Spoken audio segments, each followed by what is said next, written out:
할렐루야. 할렐루야. 하나님께 기쁨의 찬양 올려드리면 합니다. 준비되셨습니까? 네. 이 시간 함께 영광의 박수 올려드리며 나아갑니다. 네.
이 가사처럼 우리가 찬양하기 원합니다. 우리가 불렀던 가사들처럼 우리의 마음속에 하나님 향한 진실한 찬양이 있고 진실한 가사가 우리의 살게 되는 그런 사람들 될 수 있도록 주님께서 인도하여 주셔서 아멘.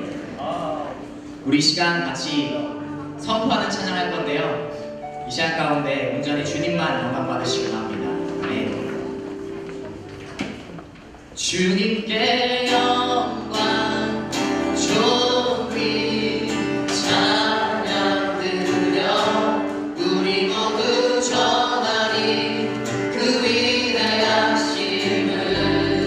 주님께 영광 주님께 영광 존귀 찬양 드려 우리 모두 전하리 그 위대하심을. 주님께 영광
마음 가운데 오직 주님만이 중심이 되게 하여 주시옵소서. 오직 주님만이 주인 되게 하여 주시옵소서. 이 시간 다른 사람의 시선을 신경 쓰는 것이 아니라 다른 사람의 환경을 신경 쓰는 것이 아닌 나의 고민과 나의 생각에 사로잡힌 것이 아닌 주님만을 바라보고 나아가는 예배가 되도록 주님께서 인도하여 주시옵소서. 예배를 위해 하나님 온전히 영광 받아달라고 같이 기도하시고 기도하시겠습니다.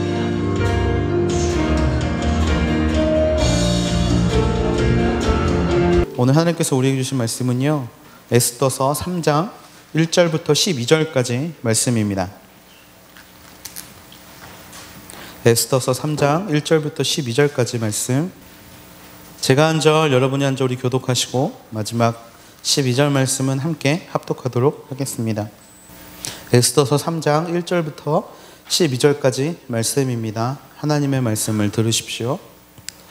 이런 일들이 있은 후 아하수에로 왕은 아각 사람 함므다다의 아들 하만의 지위를 모든 귀족들 가운데 가장 높은 자리에 올려 주었습니다. 왕의 문에 있는 왕의 모든 신하들은 하만에게 무릎을 꿇고 경배했습니다. 그에게 그렇게 하라는 왕의 명령이 내려졌기 때문입니다. 그러나 모르드게는 무릎을 꿇지도 경의를 표하지도 않았습니다. 그러자 왕의 문에 있던 신하들이 모르드게에게 물었습니다. 왜 왕의 명령을 거역하느냐? 날마다 그들이 모르드게를 설득하려 했지만 그는 그 말을 듣지 않았습니다. 그리하여 그들은 자신이 유다 사람임을 밝힌 모르드게의 행동이 어떤 결과를 초래하는지 보려고 하만에게 고자질했습니다. 하만은 모르드게가 자신에게 절하지도 경의를 표하지도 않는 것을 보고 화가 치밀어 올랐습니다. 그런데 하만은 모르드게가 어디 출신인지 알게 된 후 모르드게 한 명만 죽이는 것으로는 별 가치가 없다고 생각했습니다. 그리하여 하만은 아하수에로 왕국 전역에 있는 모르드게의 민족인 유다 사람들을 모조리 쓸어버릴 묘안을 찾아냈습니다. 아하수에로 왕 12년 첫째 달 곧 니산월에 사람들이 하만 앞에서 부르 곧 제비를 뽑아 월일을 정했습니다. 제비를 뽑은 결과는 12째 달 곧 아달월이었습니다. 그 후 하만이 아하수에로 왕에게 말했습니다. 왕의 왕국 모든 지방에 있는 여러 민족들 사이에 흩어져 살고 있는 한 민족이 있는데 그들의 관습은 다른 모든 민족들과 다르고 또 그들은 왕의 법률을 따르지 않고 있습니다. 그들을 그냥 내버려 두는 것은 왕께 좋을 것이 없습니다. 왕께서 원하신다면 그들을 멸망시키라는 칙령을 내리십시오. 그러면 제가 은 1만 달란트를 왕궁의 창고에 헌납해 왕의 업무를 맡은 사람에게 주겠습니다. 그러자 왕은 손가락에서 자기의 인장 반지를 빼어 유다 사람의 원수인 아각 사람 함므다다의 아들 하만에게 주며 말했습니다. 그 돈은 내가 가져라. 또한 그 민족도 내가 하고 싶은 대로 처리하여라. 그리하여 첫째 달 13일에 왕의 비서관들이 소집됐습니다. 하만이 명령한 모든 것들은 각 지방의 문자와 각 민족의 언어로 기록돼 왕의 총독들과 여러 지방의 통치자들과 여러 민족의 귀족들에게 하달됐습니다. 이 칙령은 아하수에로 왕의 이름으로 쓰였고 그 인장 반지로 봉인됐습니다. 아멘. 제가 잠시 기도하겠습니다. 사랑이 많으신 아버지 하나님, 이 시간 하나님의 음성을 들려주시옵소서. 말하는 자의 입술과 듣는 자의 마음을 주관하여 주셔서 언제나 하나님의 임재만, 하나님의 말씀만 선포될 수 있도록 이 시간들을 축복하여 주시옵소서. 감사드리며 사랑이 많으신 예수님의 이름으로 기도했습니다. 아멘. 소위 천년을 이어온 싸움이 있습니다. 지금도 이 진행 중인 싸움인데요. 이스라엘과 팔레스타인이 지금도 싸우고 있다는 사실 여러분이 잘 알고 있을 거라고 생각합니다. 그들의 싸우는 이유는요, 바로 예루살렘이라는 땅이 어느 나라의 수도이냐라는 문제로 그들은 지금도 싸움을 하고 있습니다. 유대교를 믿는 유대인들과 이슬람을 믿는 팔레스타인 민족들이 정말 이 지역을 차지하기 위해서 끊임없이 싸움을 하고 있는데 이 싸움에는 정치, 문화, 종교, 역사 여러 가지 것들이 복합되어 있습니다. 성경적 관점에서 보면 원래 가나안 땅이라고 불리우는 땅은요, 현 이스라엘 근처에 있는 땅은 원래는 모세의 선조들이 살던 땅이었습니다. 아담과 하와가 에덴 동산에서 쫓겨나고 그의 아들인 그의 아들인 셋의 후예들이 그곳에서 족장의 시대를 이루고 살던 곳이 바로 가나안 땅이었죠.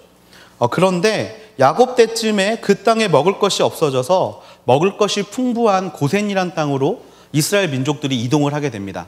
이 고센이라는 땅은 어디냐면 지금의 이집트 근처에 있는 땅이었습니다. 그곳에 살던 이스라엘 백성들은 요셉의 시대가 지나고 난 이후에 애굽의 종들이 되죠. 그게 바로 우리가 보고 있는 출애굽기라는 책입니다. 그 출애굽기 시대에 정말 다시 그들이 하나님을 의지하고 그 걸음을 내디디면서 가나안 땅을 향해 가고 있죠. 그리고 마침내 그 땅에서 하나님의 능력으로 그곳을 차지하게 됩니다. 근데 여기까지는 큰 문제가 없어 보이는데 이 다음에 남유다와 북이스라엘이 바벨론과 아수르라는 나라에게 멸망을 당하고 나자 그 땅이 모든 사람들이 포로로 끌려가게 되고 그 땅이 빈 땅이 되어버리는 게 문제의 시작점입니다. 빈 땅이 되니까 누가 들어오게 되었냐면 아랍 사람들, 팔레스타인 사람들이 그 땅을 차지하게 됐습니다. 그런데 이제 그렇게 무너져버린 남유다와 북이스라엘 사람들이 이제 모든 것들이 해방되고 또 모든 것들이 풀려나게 되면서 다시 자기 땅을 찾고자 하는 마음으로 시작된 게 바로 이 이스라엘과 팔레스타인의 싸움이죠. 우리가 살고 있는 땅이 게 우리 땅이라고 우기는 팔레스타인, 그리고 원래 우리가 살던 땅이었어 라고 말하는 이 이스라엘 백성들 간의 싸움이 지금도 계속해서 서로를 죽이고 또 가자지구라고 불리는 것을 점령하고 또 밀반입을 다 이렇게 차단하면서 수많은 사회적 이슈들을 만들어내고 있는 모습들을 보게 됩니다. 이 전쟁의 끝이 사실 저는 쉽게 보이지 않습니다. 왜냐하면 누군가가 그 땅을 완전히 정복해야만 그 전쟁이 끝날 것 같아 보이기 때문인데요. 해결책도 보이지 않아요. 평화협정이 여러 번 있었지만 번번이 평화협정이 깨지고 전쟁은 지금도 계속되고 있습니다. 상대의 존재를 지우기 위한 전쟁이 있어요. 그런데 이 전쟁도 거의 1000년 가까이를 이어오는 전쟁이 있습니다. 그건 바로 종족 간의 전쟁인데요. 그 대표적 전쟁을 하고 있는 두 민족이 오늘 말씀에 등장합니다. 이 두 민족도 그 싸움이 언제서부터 시작되느냐, 바로 1000년 전, 정말 이스라엘과 팔레스타인 간의 전쟁처럼 1000년 동안 그 전쟁을 지속하고 있는 민족들입니다. 아니, 어떻게 보면 이 민족들의 전쟁이 더 오래된 걸 수도 있어 보입니다. 그 두 민족을 이야기하기 전에 우리가 먼저 1절 말씀을 좀 함께 읽어보면 좋겠습니다. 1절 말씀 같이 한번 읽어보겠습니다. 시작. 이런 일들이 있은 후 아하수에로 왕은 아각 사람 함므다다의 아들 하만의 지위를 모든 귀족들 가운데 가장 높은 자리에 올려주었습니다. 1절 말씀에 새로운 인물이 등장하죠. 그동안 왕과 에스더와 모르드게라는 이 세 명의 스토리로 진행돼 갔던 이 에스더서에 새로운 인물이 등장합니다. 근데 이 인물은 빌런입니다. 빌런. 나쁜 사람이에요. 하만이라는 사람은 나쁜 사람입니다. 앞에서 제가 종족 간의 전쟁을 말씀드렸는데 이 하만이라는 사람의 출신이 굉장히 중요합니다. 이 하만이라는 사람의 출신은 바로 아각 사람이라고 나와 있죠. 아각이라는 이름이 언급된 곳은 어디냐? 바로 사무엘상입니다. 사무엘상의 아각은 누구로 나오냐면 아말렉의 왕으로 나옵니다. 한마디로 이 하만이라는 사람은 아각이라는 왕의 후예, 한마디로 아말렉 족속의 왕족 출신입니다. 그런데 2장 5절 말씀에 보면요, 지난주 본문으로 다시 돌아가서 2장 5절 말씀에 보면 이 하만이라는 사람과 척을 지고 있는 한 사람 모르드게의 출신이 등장합니다. 2장 5절 말씀 잠깐 띄워주시면요, 모르드게는 누구였냐? 베냐민 지파 사람 기스의 증손 시므이의 손자 야일의 아들입니다. 보세요. 하만은 아말렉 족속의 아각이라는 왕의 후손이고요, 이 모르드게라는 사람은 유다 민족 기스의 아들이었던 사울의 후손입니다. 한마디로 지금 하만과 모르드게의 앞으로 진행되는 이 전쟁은요, 단지 그 두 사람의 대립이 아니라 바로 수천 년간 지속되어 왔던 아말렉과 이스라엘 민족 간의 대립으로 정의해 볼 수 있다라는 겁니다. 하나님을 믿지 않는 사람이라면 이쯤 되면 이거는 뭐 하나님의 섭리고 그런 게 아니라 다 우연이야 라고 말할지 모르겠습니다. 하지만 하나님은 이 두 사람을 통하여서 수천 년 동안 지속되어 왔던 이스라엘과 또 아말렉 간의 전쟁을 우리에게 말씀하고 싶어 하시는 줄로 믿습니다. 이 전쟁은 반드시 일어나야만 했던 전쟁입니다. 왜냐하면 이스라엘과 아말렉은 하나님께서 이스라엘 백성이라는 존재를 이 땅 가운데 보내신 시점부터 앞으로 예수님이 이 땅 가운데 심판하러 오시는 그날까지 계속되는 전쟁이기 때문에 그렇습니다. 이 전쟁은 영적 전쟁입니다. 바로 믿는 자와 믿지 않는 자의 싸움을 대표하는 게 바로 이스라엘과 아말렉 간의 싸움이라는 것이죠. 한마디로 오늘의 본문은요, 신앙인으로서 우리가 이 땅에서 살아갈 때 어떠한 일이 있으며 또 그 일을 우리가 어떻게 대처할까를 이야기해 주는 본문이라는 것입니다. 하나님을 믿기로 결단한 사람들에게 이 영적 아말렉과의 싸움은 반드시 일어납니다. 그 싸움 가운데 모두가 살아남게 되기를 주님의 이름으로 축원합니다. 아말렉과 이스라엘 후손들의 싸움을 요약해서 함께 보기를 원하는데요. 첫 번째로 하나님을 믿는 자들에게 아말렉의 공격은 언제나 있다라는 사실을 우리는 기억해야 합니다. 아말렉이 성경에서 처음 등장한 때는 에서의 족보입니다. 에서의 족보. 창세기 36장 12절 말씀에 이렇게 등장하죠. 에서의 아들 엘리바스에게는 딥네라는 첩이 있었는데 그녀는 엘리바스와의 사이에서 아말렉을 낳았습니다. 라고 이야기를 합니다. 아말렉이라는 이 족속은 바로 에서의 손자였다라는 거죠. 그가 15장 16장에 보면 족장이 되어 무리를 이끄는 우두머리가 된다는 것을 우리는 주목해 보아야 합니다. 그렇게 우두머리가 된 아말렉은, 그렇게 족속을 만들어낸 아말렉은 재미있게도 성경 말씀에 보면 항상 이스라엘을 공격하는 자로 등장하게 됩니다. 제일 처음 아말렉이 이스라엘을 공격한 때가 언제냐? 출애굽 때입니다. 출애굽 때. 이스라엘 백성들이 출애굽을 결단하고 애굽 땅에서 나오게 되는 장면, 출애굽기 17장에 등장하는 전투가 있습니다. 모세가 손을 들면 이기고 모세가 손을 내리면 전쟁이 지고, 그래서 아론과 훌이 그 손을 잡아줬던 전쟁, 여러분 기억하고 계실 건데요. 그 전쟁이 바로 아말렉과의 전쟁입니다. 애굽 병사들을 홍해에 매장시키고 난 이후에 이스라엘 백성들이 승리의 찬가를 부르게 되는 그때에 아말렉의 공격은 시작된다라는 것이죠. 전쟁입니다. 전쟁을 우리는 영적 전쟁이라고 부릅니다. 이 영적 전쟁은요, 오늘날도 우리에게 동일하게 일어나고 있다는 사실이 굉장히 중요합니다. 여러분, 예배를 통해, 말씀을 통해 우리가 결단을 하게 됩니다.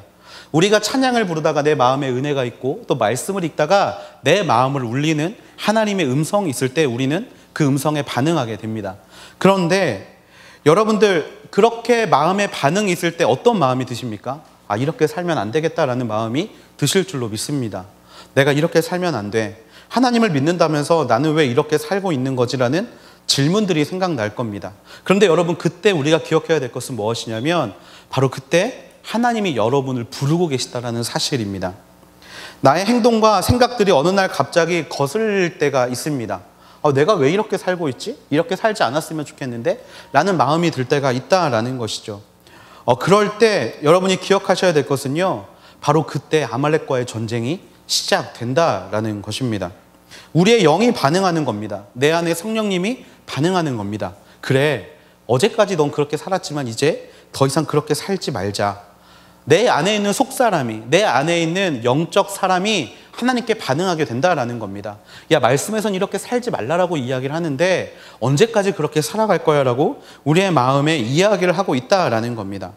그런데 당연한 말이지만 사단은 여러분들의 그런 마음의 변화를 좋아하지 않습니다.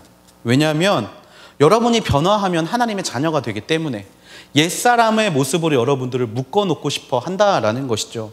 그렇기 때문에 내 마음속에 또 다른 소리가 들리기 시작합니다. 너가 할 수 있겠어? 왜 굳이 그렇게 열정적으로 살려고 해? 왜 굳이 그렇게 튀고 싶어 해? 왜 그렇게 네가 신앙이 좋다라는 걸 다른 사람들이 보여주고 싶어 해? 라는 마음이 내 안에 들리게 됩니다. 그리고 동시에 우리의 전방위적인 모든 방법을 동원해서 나의 마음을 공격하기 시작합니다. 그게 바로 우리가 오늘 보는 아말렉과의 전쟁입니다. 전쟁의 목적은 간단합니다. 이스라엘 백성들이 그 가던 길을 되돌이켜 애굽 땅으로 다시금 들어가게 만드는 것이 이 전쟁의 목적입니다. 하나님이 이끄시는 삶을 살지 말고 너 편한 대로, 네 마음대로 끊임없이 네가 원하는 걸 누리면서 살으라고 이 전쟁은 시작된다라는 것이죠. 그리고 이 전쟁은 결코 피할 수 없는 전쟁입니다. 우리는 신앙의 기복을 말합니다. 신앙이 좋을 때는 한없이 좋다가 어느 때는 내 신앙이 형편없어 보일 때가 있습니다. 왜 그렇습니까? 아말렉과의 전쟁에서 우리가 매일 패하기 때문에 그렇습니다. 말씀을 들을 때는 변화되어야지, 내가 이렇게 살아가야지, 내가 출애굽해야지 라고 결단하며 나아가다가도 조금이라도 나에게 거슬림이 있고 아픔이 있고 또 나를 더 이상 나아가지 못하게 하는 그런 상황들이 내 눈앞에 펼쳐질 때 우리는 다시금 애굽 땅으로 돌아가기 때문에 신앙의 기복을 경험하게 된다라는 것입니다. 사실 나를 무너뜨리는 것은 외부의 큰 사건이 아닙니다. 나를 무너뜨리는 것은 바로 내 생각입니다. 내 생각. 다른 말로 하면 전쟁에서 사단이 승리하기 위해 사용하는 도구가 외부에 있는 여러 가지 상황이 아니라 나라는 존재라는 것입니다. 내 생각과 나라는 사람의 방향을 따라가면 이 아말렉과의 전쟁은 반드시 실패하게 되어 있습니다. 민수기 14장에 보면 가나안 땅을 정탐했던 정탐꾼의 이야기가 나옵니다. 12명이 정탐을 하고 오는데요. 돌아온 후에 반응이 두 가지로 나뉘게 되죠. 그 땅을 우리에게 주시겠다라고 약속하신 하나님께 집중했던 여호수아와 갈렙은 그들은 우리의 밥이다라고 이야기를 합니다. 하지만 반면에 이방인들은, 그 다른 사람들은요, 나머지 10명은 그곳 거민들을 보며 우리는 그들 앞에 메뚜기 같은 존재다라고 하나님의 약속을 믿지 못하는 모습을 바라보게 되죠. 여러분, 사실 가나안 땅에 있는 거민들은 크고 그 힘이 세 보이는 게 맞습니다. 어떻게 보면 10명이 더 정확한 정찰을 하고 왔을 거라고 생각이 됩니다. 하지만요, 하나님의 약속을 신뢰하는 사람에게 있어서 그 땅은 우리의 밥인 줄로 믿습니다. 우리는 그것을 믿고 나아가야 하는데 결국에 하나님의 약속을 신뢰하지 못했던 나의 불순종으로 인하여 하나님은 40일 동안 정탐했기 때문에 하루를 1년으로 세매하여서 40년이라는 기간 동안을 광야에서 뺑뺑이를 돌리기 시작하십니다.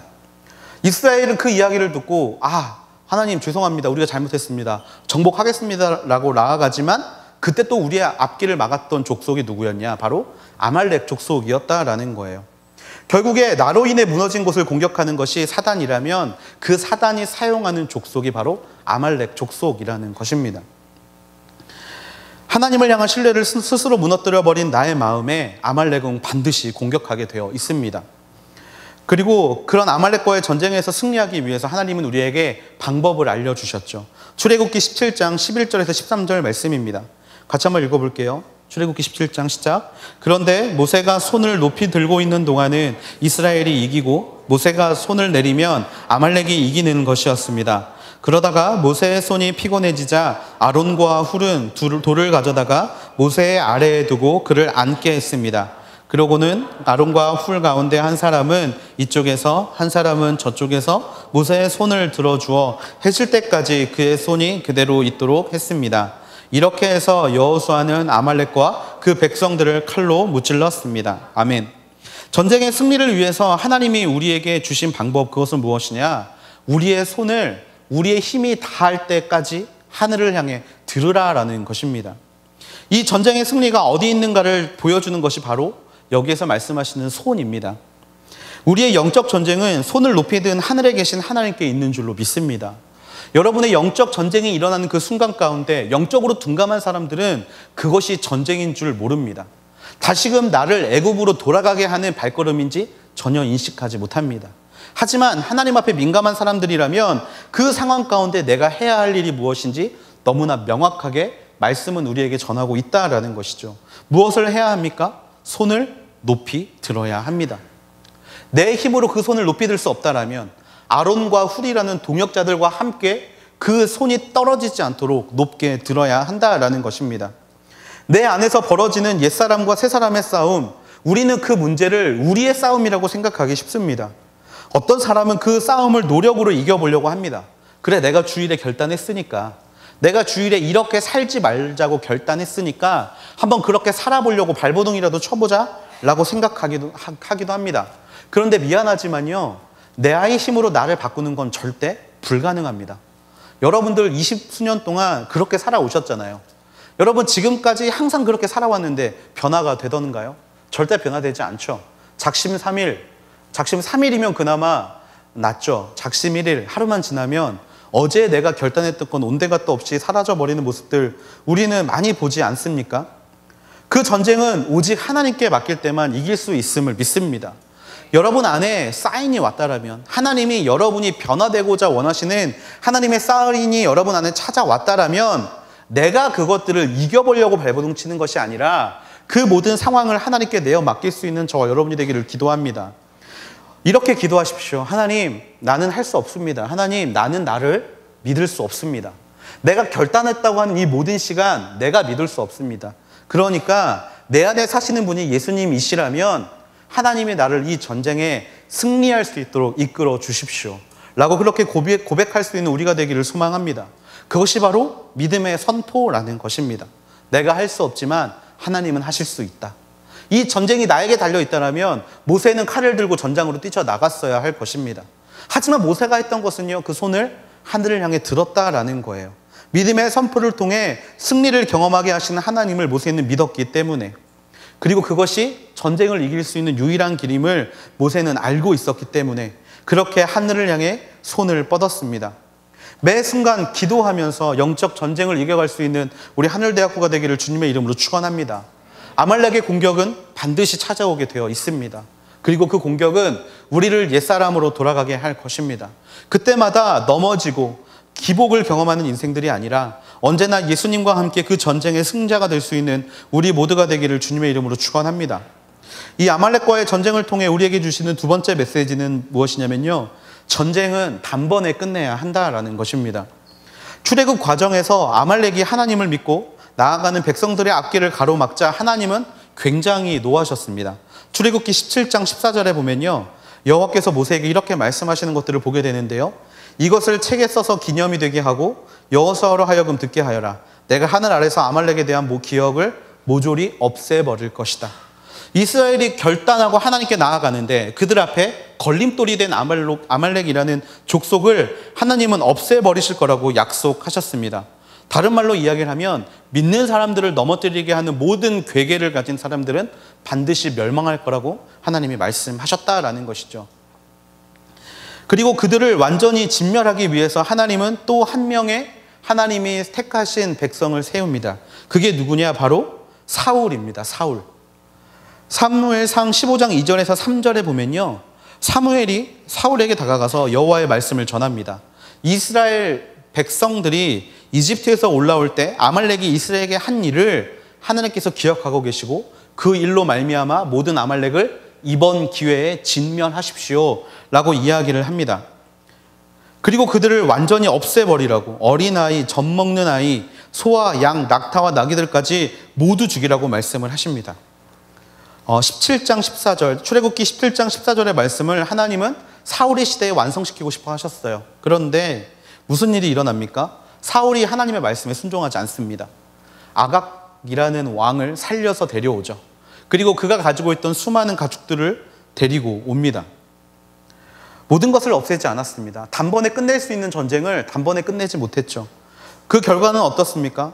다윗 시대 때부터 또 아말렉이 등장합니다. 아말렉이 등장해서 다윗의 세간들, 또 다윗의 재산들을 뺏어가기도 하고요, 다윗을 공격하기도 합니다. 그리고 어느 시대까지 이어지냐면 바로 600년이 지난 시점, 하만과 모르드게의 싸움까지 그 싸움이 이어지고 있다라는 것이죠. 왜 이런 일이 일어납니까?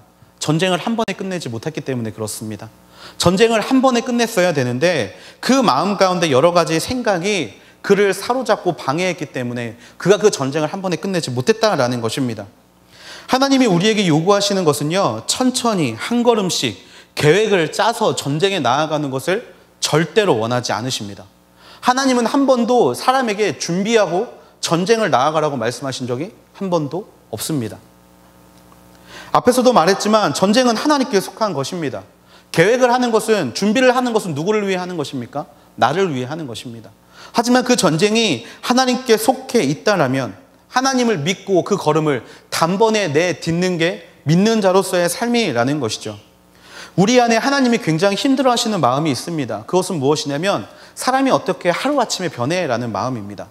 우리는 누구나 그런 생각들을 가지고 있어요. 아니, 사람이 어떻게 하루아침에 변해? 내가 하나님을 잘 믿고 있는 거, 이러면 하나님이 나를 한 걸음 한 걸음 바꿔가시겠지.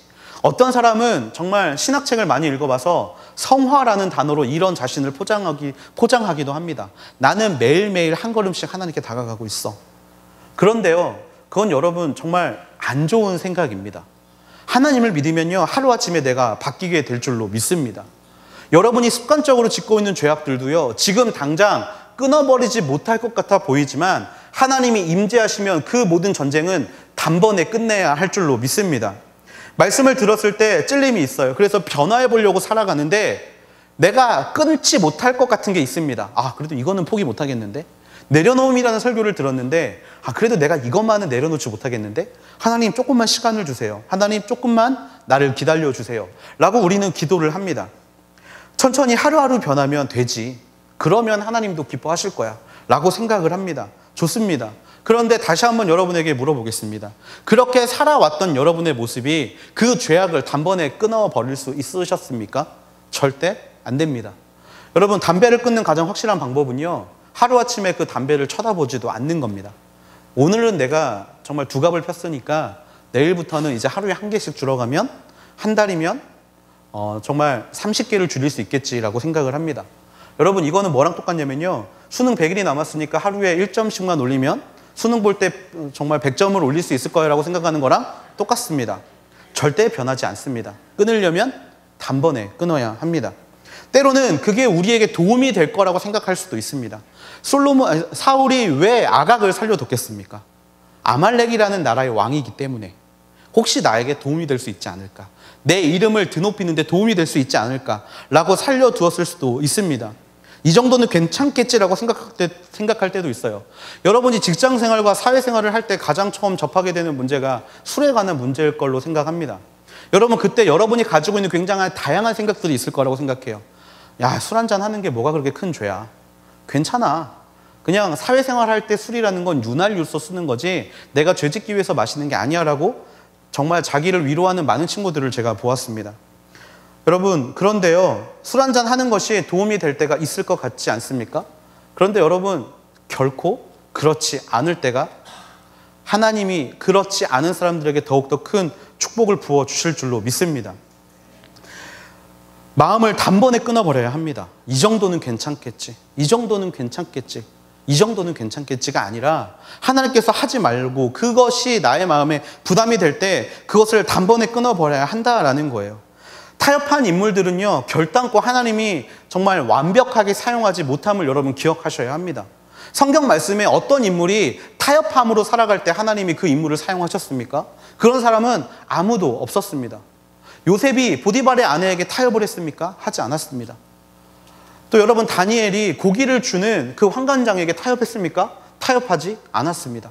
사자굴에 들어갈래? 죽을래? 라고 말했을 때 정말 사자굴에 들어갈래? 아니면 왕을 계속해서 경배하고 찬양할래? 라고 이야기를 했을 때도 다니엘은 결단코 타협하지 않았습니다. 왜? 그것이 죄라고 믿었기 때문에. 그래서 나를 합리화하지 않았습니다. 내 인생에 있는 여러 가지 죄의 문제들을 절대 합리화하지 않았습니다. 그럴 때 우리 인생 가운데 아말렉과의 전쟁이 단번에 끝나게 될 줄로 믿습니다. 단번에 끊지 않으면 그것들이 내 발목을 잡을 때가 옵니다. 해결되지 못한 죄로 말미암아 더 큰 수렁으로 빠지게 되는 나를 발견하게 됩니다. 여러분, 교회에서 가장 슬픈 일이 무엇입니까? 저는 교회에서 가장 슬픈 일이 무엇이냐면 정말 주의 종들이 여러 문제로 넘어지는 문제가 너무 슬픕니다. 근데 그분들이 처음부터 그랬을 거냐? 절대 그렇지 않았을 거라고 믿어요. 왜 그렇게 됐을 것인가? 하나, 죄라고 생각하지 못했던 그 하나 때문에 다 그렇게 넘어지는 모습들을 바라보면서 참 죄라는 게 너무나 무섭다라는 생각을 합니다. 하나님은요, 우리의 99%의 순종을 원하지 않으십니다. 하나님은요, 우리 100%의 순종을 원하시는 줄로 믿습니다. 게하시라는 인물이 있습니다. 엘리사의 제자였는데요. 나아만 장군이 엘리사에게 나와서 치료를 받고 돌아갑니다. 그때 이 게하시의 마음 가운데 한 가지 생각이 듭니다. 아니, 우리 선생님이 이렇게 고생하셨는데, 그리고 그 이야기를 전하려고 자기도 열심히 뛰었던 것이 생각나죠. 그래서 나아만에게 찾아가서 재물을 받습니다. 물건을 받는 게 뭐 그렇게 큰 죄겠어? 내가 고생했는데 고생의 대가를 받는 게 뭐 그렇게 큰 문제겠어? 라고 생각하며 달려갑니다. 그런데 그 결과 어떻게 됩니까? 그는 나병 환자가 됩니다. 그리고 그 나병이 게하시의 자손들까지 계속해서 이어오는 모습들을 바라보게 됩니다. 마찬가지로 아말렉을 제대로 진멸하지 못했던 사울, 그 후손의 대까지 600년이라는 시간이 지난 그 후손의 대까지 똑같은 문제로, 민족 간의 다툼으로 계속해서 그 고통을 경험하게 된다라는 것이죠. 그리고 그 싸움이 오늘 우리가 본 본문 말씀에서 계속해서 진행되고 있다라는 것입니다. 모든 상황 가운데 죄의 문제를 단번에 끊어버릴 수 있는 저와 여러분이 되기를 주님의 이름으로 축원합니다. 죄에는 미련을 갖지 마십시오. 죄라는 것은요, 절대 미련을 갖지 마셔야 합니다. 정말 이 죄의 문제에 대해서 꼭 권면하고 싶은 게 하나 있습니다. 여러분, 스킨십의 문제는요, 이 죄의 본성을 그대로 드러냅니다. 특히 형제 자매들 연애하실 때 이 스킨십의 문제 정말 조심하셔야 합니다. 이 사람의 마음이라는 게 그래요. 제가 여자가 아니라서 여자의 마음 잘 모르겠습니다. 근데 제가 남자이기 때문에 남자는요, 손을 잡으면요, 껴안고 싶고요. 안으면 이제 키스하고 싶고, 이제 키스하면 이제 그때부터 손이 어디로 들어갈지 모릅니다. 남자들은 그런 족속이에요. 네, 아니라면 죄송합니다. 남자들은 그렇습니다. 근데 여러분, 이게 바로 죄의 속성을 그대로 보여주고 있다는 거예요. 이 정도면 괜찮겠지. 이 정도면 괜찮겠지. 이 정도면 괜찮겠지. 그러면서 마지막에는 자기를 합리화하죠. 사랑하는데. 야, 사랑하는데 그 정도 할 수 있지. 라고 이야기를 합니다. 여러분, 그런데 그 결과는요, 여러분, 파탄밖에 없어요. 저는 그렇게 해서 만약에 그 커플이 헤어졌다, 결혼했다, 사실 결혼했다라고 자기 만족하는 것도 문제가 있다라고 생각합니다. 하지만 그렇게 했다가 헤어지면요, 그 아픔과 상처는 도대체 누가 책임져야 될 문제입니까? 알려주지 않았다고? 아니면 그때는 사랑했기 때문에 괜찮다고? 그렇게 자기 위로를 하시면서 살아가시겠습니까? 절대 아닙니다. 나를 지키십시오. 그것에서부터 나를 지키지 못한다면 죄의 문제도 우리가 똑같이 넘어감을 언제나 기억하셔야 합니다. 그런 죄의 문제에서는 여러분 보수적이 되셔야 합니다. 특히 죄의 문제 앞에서는 그렇게 단번에 끊어버리고, 나를 사랑한다라면 나를 지켜줘, 사랑한다라면 지켜줘라고 단번에 그렇게 죄의 문제를 끊어버리고 다시는 되돌아보지 않을 수 있는 우리가 되기를 주님의 이름으로 축원합니다. 그리고 세 번째로 이 말씀을 통해 우리에게 주시는 것은 무엇이냐? 하나님 말씀대로 살아가는 사람들은 세상과 부딪힐 수밖에 없다라는 것입니다. 왜냐하면 우리의 모습을 세상이 마음에 들어하지 않기 때문에. 5절 말씀에 보면 이런 말씀이 있습니다. 하만은 모르드게가 자신에게 절하지도 경의를 표하지도 않는 것을 보고 화가 치밀어 올랐다라고 이야기를 합니다. 하만은 자신에게 절하지 않는 모르드게에게 화가 났습니다. 하만이 화를 내는 건 어떻게 보면 자연스러워 보일지 모르겠습니다.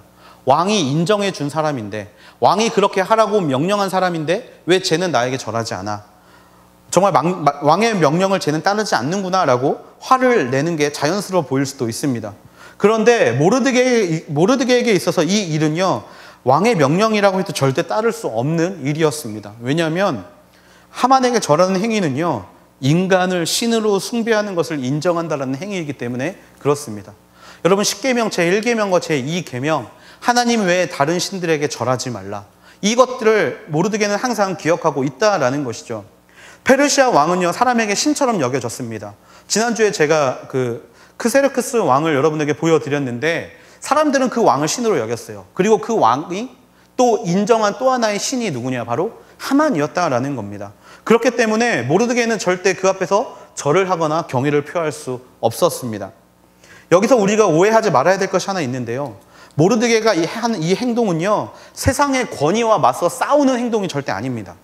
무슨 행동이냐면, 내 마음에 들지 않는다고 해서 상위 리더십과 싸우라는 이야기가 아닙니다. 뭐냐면, 하나님께서 말씀한 일에 대해서는 우리가 목숨을 걸고 지켜야 한다는 것을 의미합니다. 그렇게 하나님께서 허락하시는 것에 대해서 목숨을 걸고 나아갈 때 세상은 우리를 싫어할 수밖에 없습니다. 에스더를 관통하는 하나의 메시지가 있습니다. 뭐냐면 죽으면 죽으리라. 모든 상황 가운데 하나님의 일을 행하다가 죽으라고 말씀하시면 내가 기꺼이 죽겠다라는 믿음입니다. 모르드게는요, 이것을 지키고 있다라는 거예요. 내가 왕에게 절하지 않겠습니다. 내가 당신에게 절하지 않겠습니다. 왜냐하면 나의 유일하신 하나님은 우리 하나님이시기 때문입니다. 그리고 만약에 그걸로 인하여 나를 죽이시겠다라면 나를 죽이십시오 라고 하마는 그런 믿음이 있었다라는 거죠. 이런 마음을 세상은 굉장히 많이 공격합니다. 왜냐하면 그 마음이 무너져야 그 사람이 무너지기 때문에. 마찬가지로 세상을 살아갈 때 사람들은요, 우리를 향한 여러 가지 소문을 생산해냅니다. 밥 먹기 전에 기도하고 있는 나를 보면서 저희 할아버지는 한마디 하십니다. 야, 그 쌀 키운 건 난데 왜 하나님한테 기도하냐? 라고 말씀을 하십니다. 근데 그럴 때마다 저는 할아버지에게 그렇게 말씀해 드리죠. 할아버지를 만드신 건 하나님이세요 라고 저는 말을 합니다. 물론 지금도 할아버지가 교회를 잘 안 나가려고 하시지만 제가 어떻게든 시골에 가면 할아버지를 데리고 꼭 교회를 가려고 합니다. 세상은요, 우리를 그렇게 대적할 수밖에 없습니다. 왜냐하면 우리의 하는 행동이 그들의 마음에 들지 않기 때문에 그렇습니다. 그리고 우리를 무너뜨리기 위해서 소문을 만들어냅니다. 루머를 만들어내고 작은 일을 큰 일처럼 포장하여서 부풀리기를 좋아합니다. 8절 말씀에 보면 하만이 왕에게 찾아가서 이렇게 이야기하는 모습을 볼 수 있습니다. 왕의 왕국 모든 지방에 있는 여러 민족들 사이에 흩어져 살고 있는 민족이 있는데 그들의 관습은 다른 모든 민족들과 다르고 그들은 왕의 법률을 따르지 않고 있습니다. 그들을 그냥 내버려 두는 것이 좋지 않아 보입니다. 인사를 하지 않고 절하지 않는 것을 왕의 법률을 따르지 않는 무리로 포장해버리는 것이 세상의 방법이라는 것입니다. 여러분, 그런 공격이 있을 때 여러분들은 어떻게 대처하십니까? 나는 그런 사람이 아니야 라고 그들에게 항변하십니까? 그런데요, 중요한 것은 무엇이냐면 결국에 그래도 승리하시는 것은 하나님이라는 사실입니다. 제가 가장 많이 받는 공격이 있습니다. 뭐냐면 너는 중도라는 것을 몰라라는 공격을 굉장히 많이 받습니다. 친구들과 혹은 지인들과 낯선 사람들과 이야기를 할 때 신앙의 이야기만 나오면 그 사람들이 항상 저에게 하는 말이 있습니다. 너는 중간을 몰라 라는 이야기입니다. 그런데요, 저는 중간을 모릅니다. 맞습니다. 그거에 대해서 변명하고 싶지 않습니다. 왜냐하면 저에게 있어서 신앙은 종교가 아니라 진리이기 때문에 그렇습니다. 그 사람들은 저에게 이야기를 합니다. 다른 종교인들과 정말 가지고 있는 신앙관들을 함께 나누면 좋지 않겠느냐? 근데 저는 절대 그럴 수 없다라고 이야기를 합니다. 내가 믿는 하나님은 유일한 하나님인데 그들이 믿는 신을 인정하게 되면 제가 믿는 하나님은 유일한 하나님이 아니라 어중이 떠중이 신 중에 한 명이 되어버린다라는 겁니다. 저는 그래서 그 마음을 변화시키고 싶은 마음이 전혀 없습니다. 모두가 어울려서 사는 게 얼마나 아름답냐라고 이야기하는 친구들에게 나는 그 사람을 싫어하는 것이 아니다라고 이야기를 합니다. 다만 내가 믿고 있는 하나님이 진리이기 때문에 나는 그 진리를 따라간다라고 이야기를 합니다. 그래서 굉장히 많이 매도를 당할 때가 많습니다. 왜냐하면 정말 언젠가는 하나님이 그 마음을 그들에게 알려주실 거라는 믿음이 있기 때문에 그렇습니다. 사실 지체들 중에서도 이 주일 이 시간을 굉장히 어려워하는 지체들이 굉장히 많습니다. 그 중에 한 친구와 이야기할 수 있는 시간이 있었는데요. 그 친구가 저에게 이렇게 이야기를 하더라고요. 주일 말씀에 마음이 너무 어렵다라는 거예요. 교회는 좀 위로받고 싶고 교회 안에서는 이렇게 좀 뭐랄까 마음의 평안을 얻고 싶어서 오는데 목사님은 맨날 설교할 때마다 니들 똑바로 살아라. 니들 제대로 살지 못하고 있는 거 알고 있냐? 니들 그렇게 살면 안 된다라고. 하지 마라 맨날 하지 말라라고만 자기들에게 이야기를 한다고. 그래서 위로받고 싶은데 위로받지 못하기 때문에 공동체를 나올 수 없다라고 저에게 이야기하는 친구들이 있습니다. 개인적으로 굉장히 많이 미안했습니다. 그러니까 조금 더 위로의 메시지를 좀 할까? 이게 좀 여러분 잘하고 있습니다라고 이야기를 할까? 라고 하는데요. 사실 말씀을 보면요. 말씀은 한순간도 우리에게 너희들 잘하고 있어라고 말하지 않습니다. 말씀은요. 한 번도 우리에게 사랑하는 아들아, 사랑하는 딸아 라고 이야기를 하면서 너희들 지금 잘하고 있다라고 말하지 않습니다. 한 발짝 더, 한순간만 더, 조금만 힘을 내서 더 나를 향해 달려와라. 나를 향한 길은 좁고 험해서 찾는 이가 적기 때문에 너희가 좀 더 마음의 담대함을 가지고 예수님과 함께 그 길을 아파도 고통 가운데 걸어와야 된다라고 말씀이 끊임없이 저에게 이야기를 하는데 제가 어떻게 여러분들한테 우리들 잘하고 있습니다라고 말할 수 있겠습니까? 4절 말씀에 보면 날마다 그들이 모르드게를 설득하려고 했지만 그는 그 말을 듣지 않았다라고 이야기를 합니다. 수많은 사람들이 그를 설득하려고 했겠죠. 야 모르드게, 야 고개 한번 숙이는 게 뭐가 그렇게 어렵겠어. 그렇다고 네 안에 있는 하나님이 부정당하는 게 아니잖아 라고 끊임없이 세상은 모르드게를 설득하려고 했을 겁니다.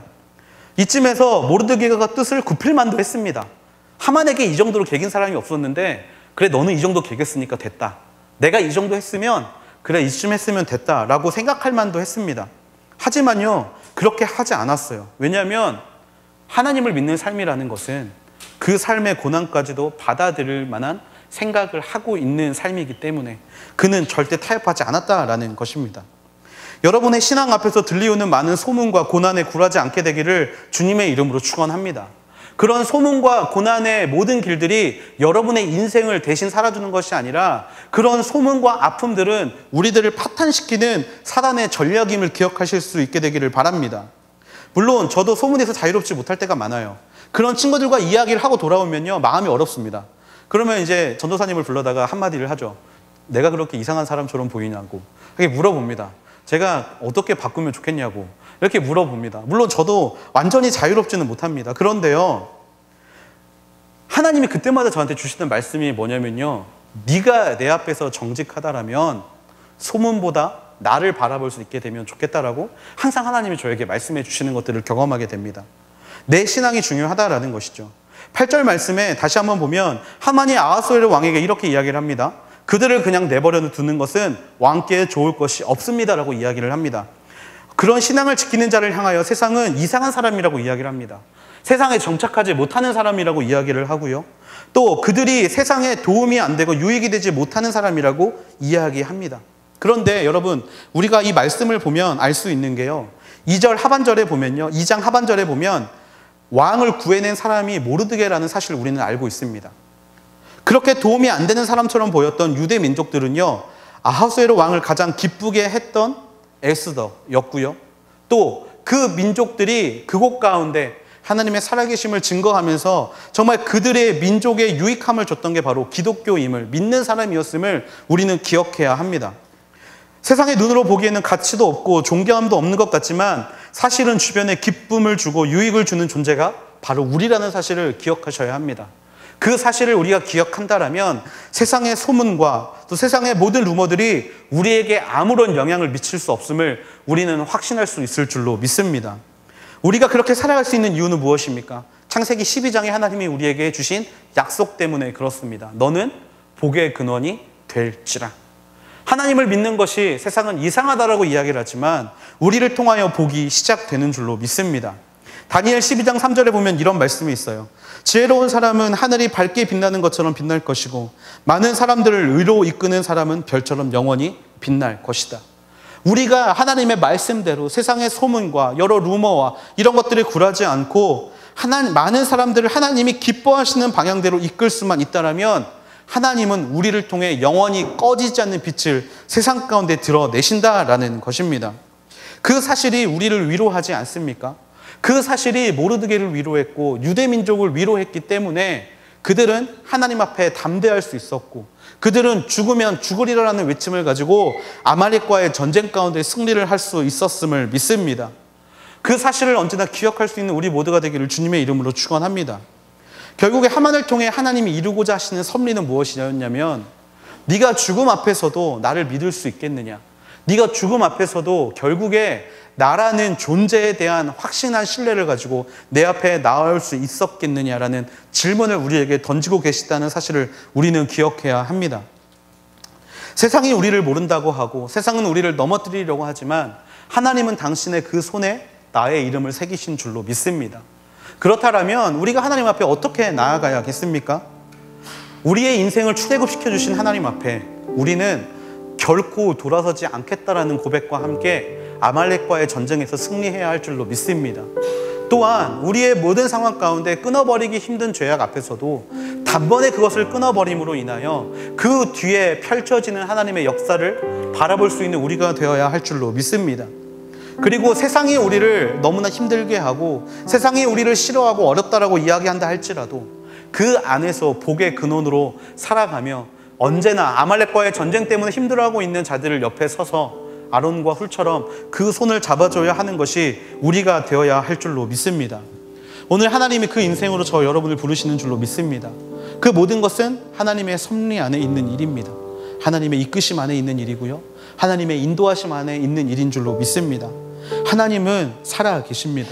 그리고 그 하나님이 오늘도 싸우는 저와 여러분과 함께 하시는 줄로 믿습니다. 그 하나님을 믿고 여러분 이 시간에 결단하게 되기를 소망합니다. 나의 모든 죄악들 단번에 끊어버릴 수 있는 하나님의 자녀가 되게 하여 주시옵소서.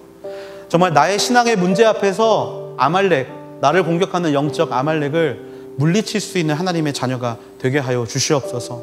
세상이 나를 싫어하는 것들 때문에 마음 상하고 세상이 나에게 하는 모든 말들 때문에 상처받는 인생들이 아니라 하나님 오직 당신의 존재 때문에 그 모든 것들을 내가 위로함 받을 수 있는 하나님의 자녀가 되게 해달라고 우리 시간에 함께 결단하며 나아가는 우리 하늘 공동체가 되기를 주님의 이름으로 축원합니다. 우리 시간에 이것을 결단하며 좀 같이 기도하면 좋겠는데요. 먼저 우리가 이 시간 기도할 때 우리의 영적 싸움을 위해 같이 기도하기를 원합니다. 사랑이 많으신 아버지 하나님, 아말렉과의 전쟁은 우리의 모든 삶 가운데 반드시 일어나는 일인 줄로 믿습니다. 아버지 하나님, 특별히 그 일은요 아버지 잠시 우리의 상황이, 우리의 삶의 모습이 하나님 앞에 온전한 삶의 모습이 되려고 발버둥 치는 순간 반드시 일어나는 전쟁인 줄로 믿습니다. 아버지 잠시 그 전쟁이 우리에게 찾아올 때 우리가 어떻게 해야겠습니까?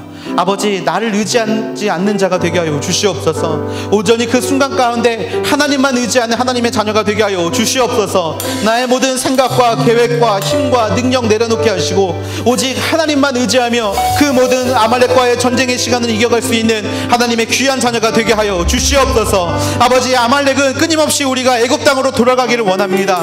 하나님, 사단은 끊임없이 우리가 하나님께 가까이 가지 못하게 아버지 끊임없이 우리를 공격하는 줄로 믿습니다. 아버지, 그때마다 살아계신 하나님의 이름을 믿으며 전진할 수 있는 하나님의 귀한 자녀가 되게 하여 주시옵소서. 그럴 때마다 끊임없이 하나님만 부르짖고 하나님의 능력만 의지하며 달려갈 수 있는 하나님의 귀한 자녀가 되게 하여 주시옵소서. 이 시간에도 내 마음 가운데 결단함이 있는데 아버지, 그 마음을 무너뜨리게 하는 모든 어둠의 권세들은 나사렛 예수 그리스도 이름으로 명하노니 떠나갈지어다. 언제나 그 마음을 가지고 주 앞에 언제나 감사함으로 찬양함으로 주만 의지하며 나아갈 수 있는 하나님의 귀한 자녀가 되게 해달라고 우리 시간에 그렇게 결단하는 사람들 두 손 들고 주여 한번 부르시고 기도함으로 나아가시겠습니다.